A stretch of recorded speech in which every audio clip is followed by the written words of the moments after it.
Please stay tuned for more great programming here on KPFT Houston. And on today's episode of Voices, Houston geologist Daniel Minisini presents Mini Geology, a program about the surprising importance of the science of geology to the modern world. And here is Daniel Minisini on Voices. Geology? Geology? Yeah, we're gonna talk about geology. But first, and here we go with geology. Geology, mini geology, a little piece of geology for you. This is Daniel Minisini, your crazy geology, half Italian, half Spanish, half American, marathoner, and terrible husband. Today we're going to talk about why we have this programming here, why we have mini geology, why we talk about geology in Houston. We are going to talk also about geology outside the fishbowl. We're going to go outside Texas and we're going to talk with some geologists on the West Coast. Then we are going to interview one of the most representative person about geology in Houston, which is the president of the Houston Geological Society, the largest local geological society in the world, with almost 4,000 members. There are cities that they don't even have those many geologists. And then we are going to talk also lately in the persistent unemployment among geoscientists here in Houston, in the so-called capital of energy, or energy capital of the world. So, why a program about geology in Houston? Well, because Houston for geologists is like Rome for the priests, is like Hollywood for the actors, or Paris for poets, Paris, France, not Paris, Texas, or like, what else? It is very, very important, this city, for the geologists. Not that the geologists, they want to come in here, they have to come in here. It's like a little bit Washington for politicians.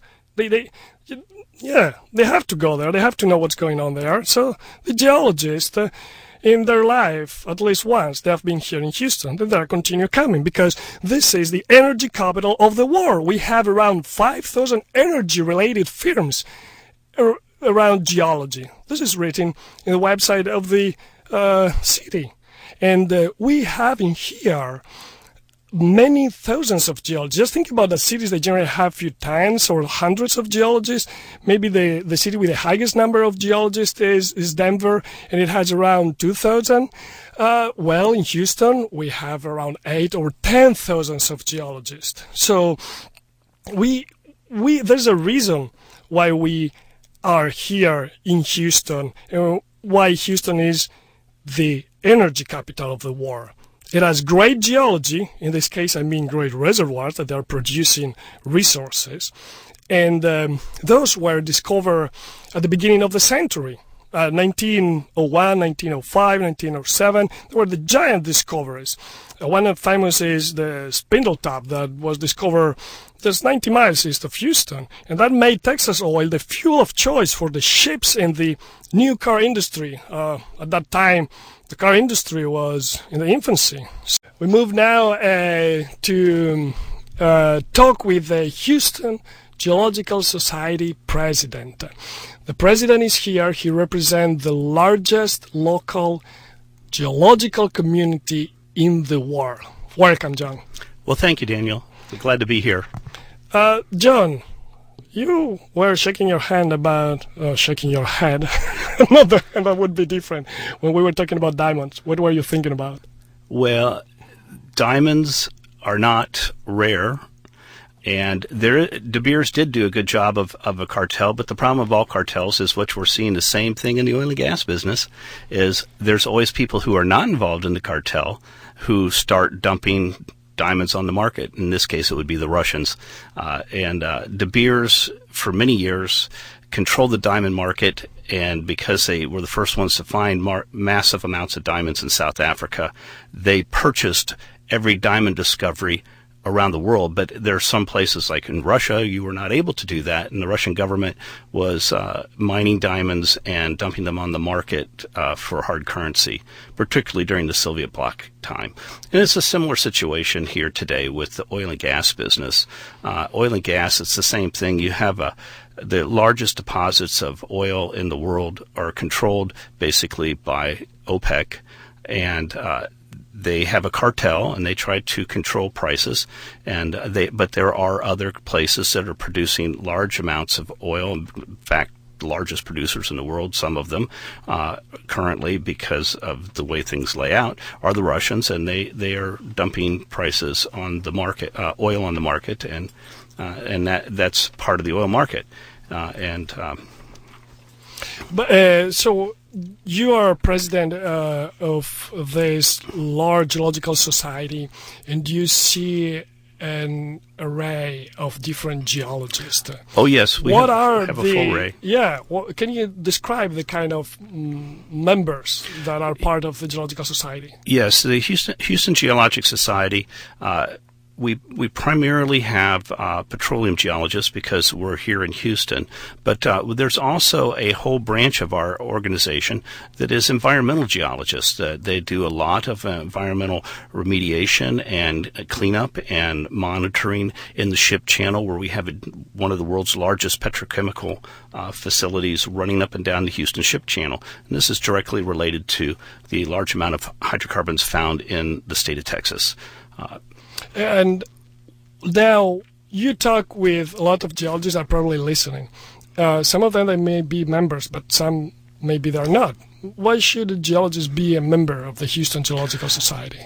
A person should become a member of the Houston Geologic Society, one, because it's very inexpensive. Our goal is the Houston Geologic Society is to provide low-cost information and technology transfer to our members in the greater geologic community. We do not discriminate against people. Anyone can come to one of our meetings. You go out to our website, you can register to come to one of our meetings. We do offer a discount to people that are members, and if you come to enough meetings, that discount will pay for your membership. A membership is only $30 a year, and it is a very low cost. So you mean it's mainly networking? It's a networking and information transfer. We have 5 meetings a month. 4 meetings a month. I want to say, and then we also have several large conferences every year. For example, I heard you had a little question come in on fracking. We have a Mud Rocks conference where we talk about the shale play. That happens once a year in, I believe it's November. Is that right? No, it's in February. Sorry about that. February. Sorry, yes, my mind is jumping around. And then we also have every other year we have a conference on technology and what's going on the continent of Africa, another large oil province that covers the entire continent of Africa. That happens every other year. And then we have another conference every other year on the off year of the Africa conference, which is called Geomechanics, where we talk about how fracking's done, structural geology, and other things, but mainly it's about the geomechanics of fracking and reservoir production for the shale play. So, and the society is obviously not for profit, and so I bet you have a lot of volunteers, like we have here in the radio, right? It's all volunteers. We have 2. How do you handle that? It's been an interesting experience. We have 2 paid employees and an office over on the west side of town, up by I-10 at Dairy Ashford, and they are the corporate memory, and they really do the yeoman's work of everything. We have a board of directors and a group of volunteers. How many volunteers you have, roughly? I tell you us. Here in the radio, we have 250 volunteers. You got more than us, I think. I want to say we have a little over 100. And we have here in the radio only 8 people that they get a salary, and only 4 of them full-time. Yeah, we have 2 full-time people and in the office space, and we have an array of volunteers. And people do, and when I say 100, that involves a whole range of volunteerism at the HGS. Many people say, I didn't do much. Why are you so excited? if you come to an organizing meeting, you've already done 90% more than anybody else has done.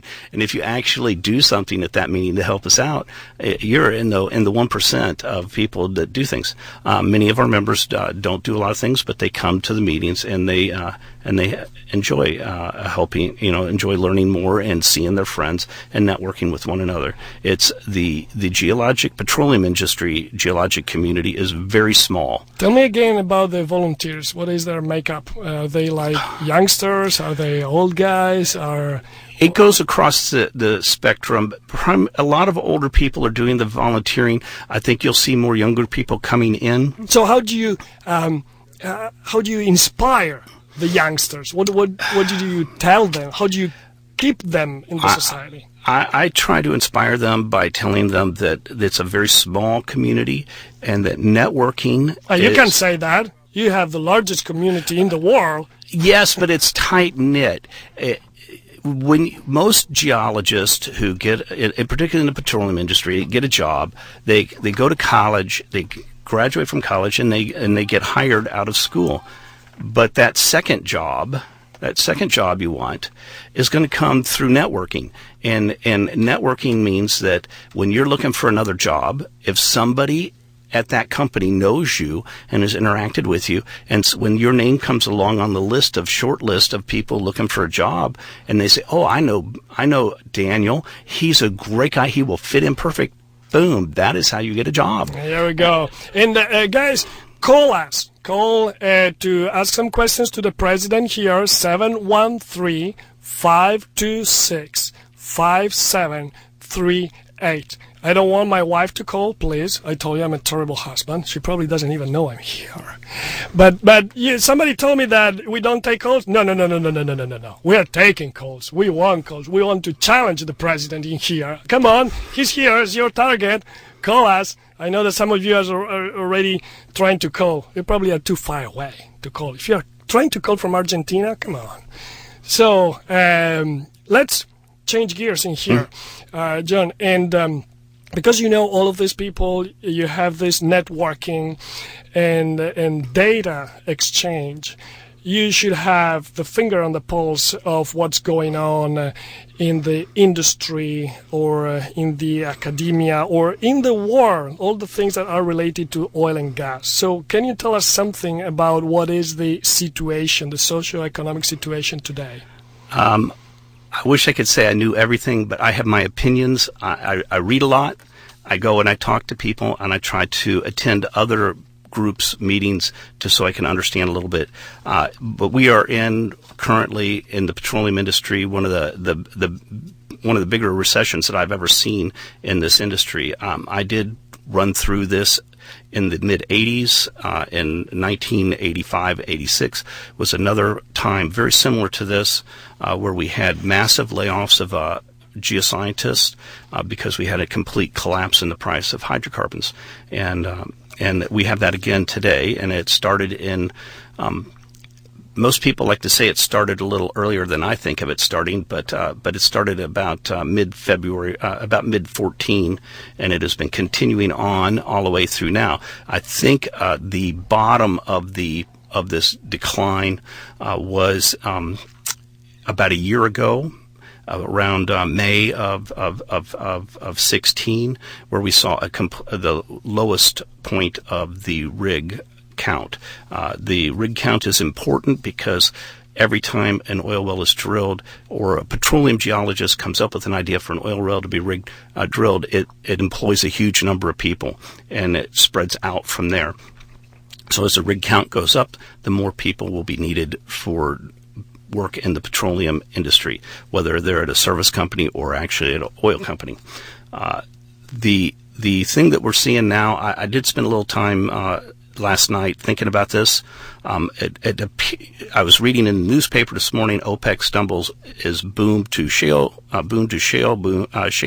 play, as in the Houston Chronicle front page. We've had the OPEC meeting yesterday. They had the price drop by about 4% because traders were hoping that they would increase the amount of cuts. They've extended them into 2018. Generally speaking, they don't feel that they're making much headway. But the reality of it is that if you look at inventories, we have started to see a decrease in inventories in oil crude stocks starting in February. It's been very slow and small, and it's going to take a long time to work your way through that.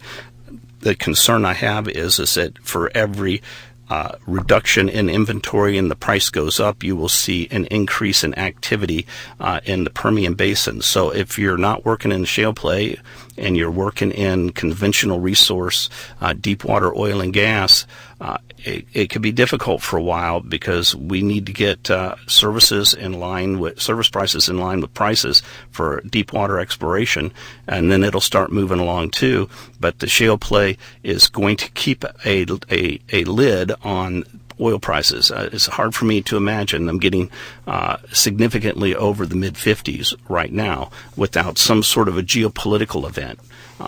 But given the market as it is, I have a hard time because as soon as it gets above 50, you see an increase in activity of production from the West Texas. Those geopolitical events could happen pretty soon and unpredictably.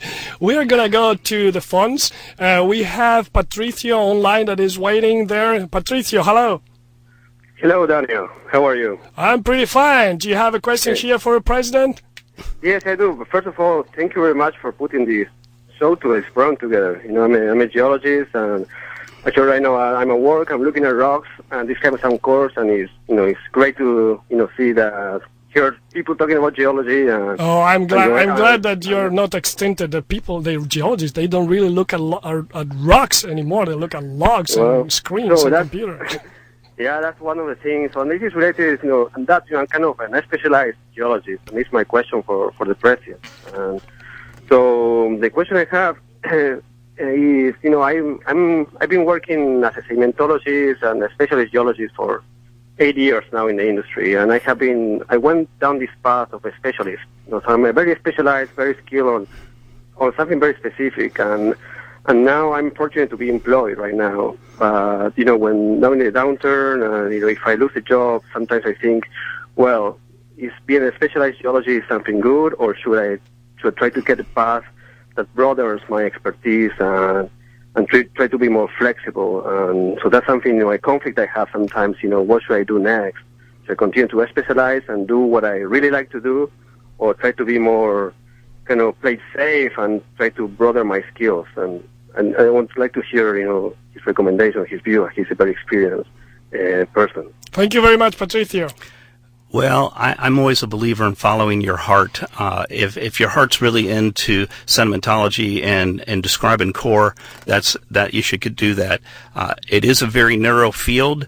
I have a hard time seeing it go away, but it can get small, and I know other people who have lost their jobs that were doing that, and I think it could be very difficult to find another job.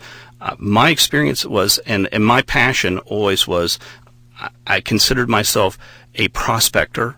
I didn't really call myself a geologist or a geophysicist. I kind of used everything I could find.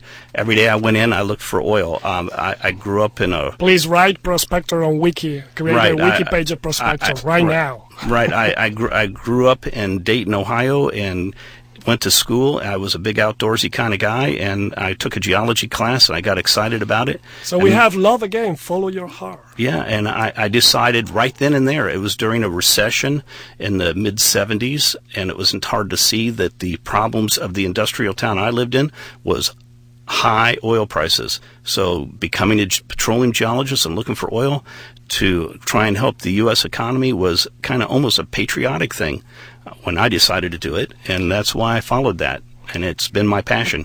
We're going to go to the next caller, Linda. Linda, you're on the air. Hi, Daniel. This is Linda. Hey, I got a question for John. I'd like to know how long he's been in the oil business and if he's changed companies, and how does he cope and what are his job search strategies? Thank you, Linda. Linda, it's good to hear from you. I know you. But this is a great question. I've been in the industry. I started working in 1981. And I don't think I have a career that's that all-fired different from many people. I've worked at probably 6 different places. I'm trying to think. Yeah, it's got to be close to 6. Sometimes it has been exceedingly challenging to find a new job. Other times it has been easier. But the way that I found new jobs was through networking.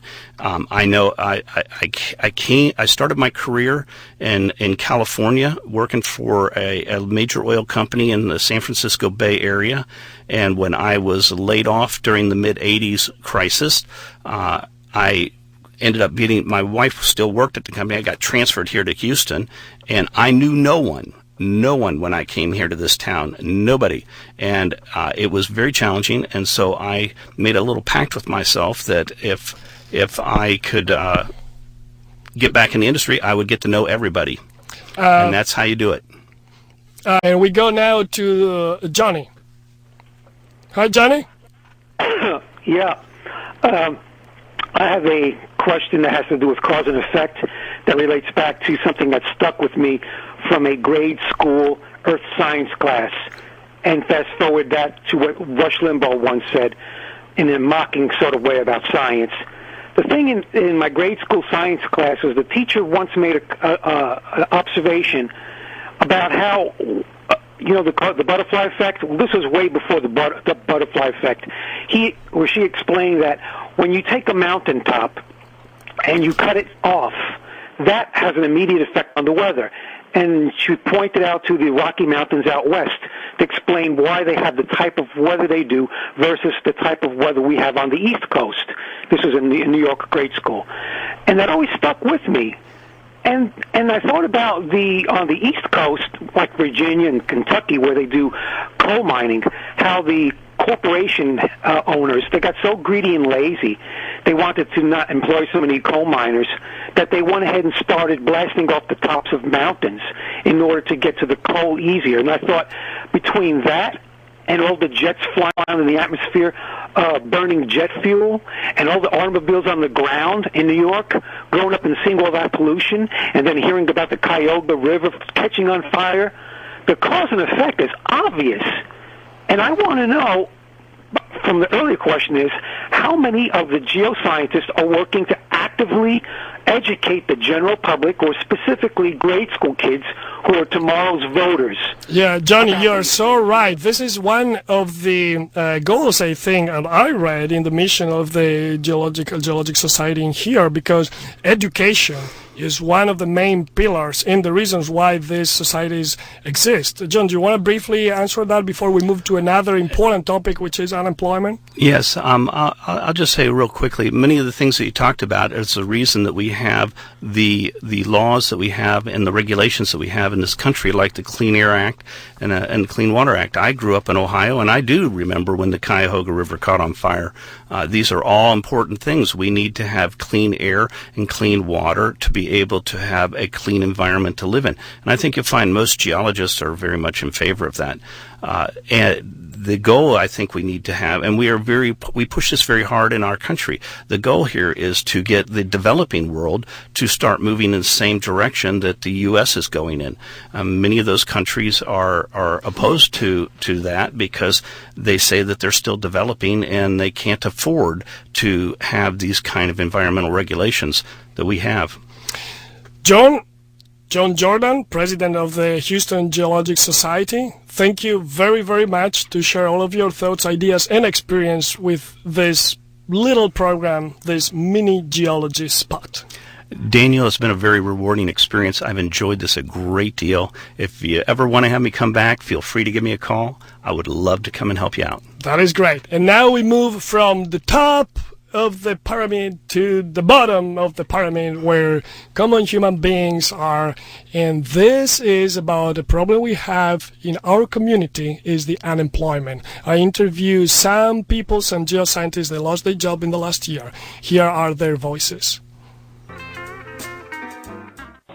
And what I'm experiencing is that it's a slow, long process to be able to, keep yourself in front of people, to see if there's an interest in the market coming back and see if your services are required. So it's just one of those things that you need to wake up every day in a positive light, saying that you can find a way to help a company and help them make money and be a part of the company and getting back into the industry because it's a great industry.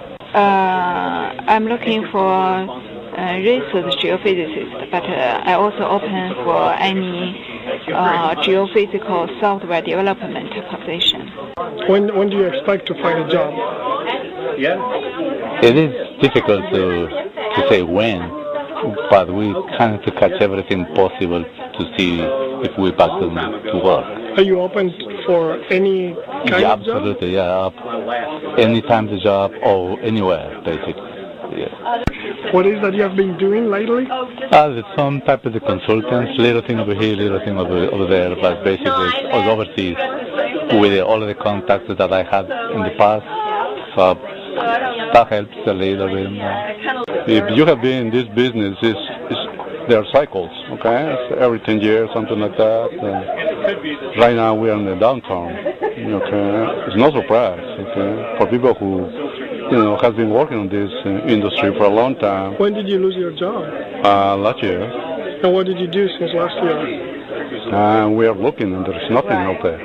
Are you open for any? Oh yeah, I'm applying for everywhere, trying to get some jobs, but there is no openings. Right now, I can survive with all my savings, all this stuff, but we're hoping for the best. When did you expect to find a new job? This year. We're not going to be in trouble. I lost my job starting my career, so I didn't have a good network or a good foundation, so it's been harder for me to get back in the force. I feel like nobody's in the same position because I was just starting. So most people I talk to have already, a ton of experience, and I know these cycles, but this is the first one. So remember that this city, Houston, Texas, it runs because of the jobs, the activities, the intellectual ideas of these geologists. This is why Houston has such a wealth. I thank you very much, the Geophysical Society of Houston, which is another local society that organized this free event that I went there and I recorded these interviews, an event dedicated for free to the unemployed geoscientists to help them. Please go to the website gshTX.org. I repeat it, gshTX.org, to talk with some of the members of this other society, the Geophysical Society of Houston. So this has been the very first radio show about geology. We'll call it mini geology, should the show be kept. It depends on you. Right now it'll be archived under the title Voices. Like all the programs on the air in here are KPFT Houston, Texas. I hope you have liked it. I hope you found it useful.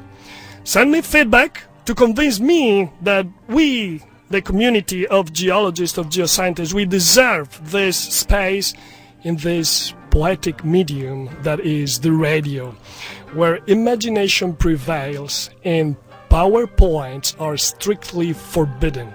So write to minigeology@gmail.com or Facebook and Twitter, Minigeology. Thank you very much. See you soon.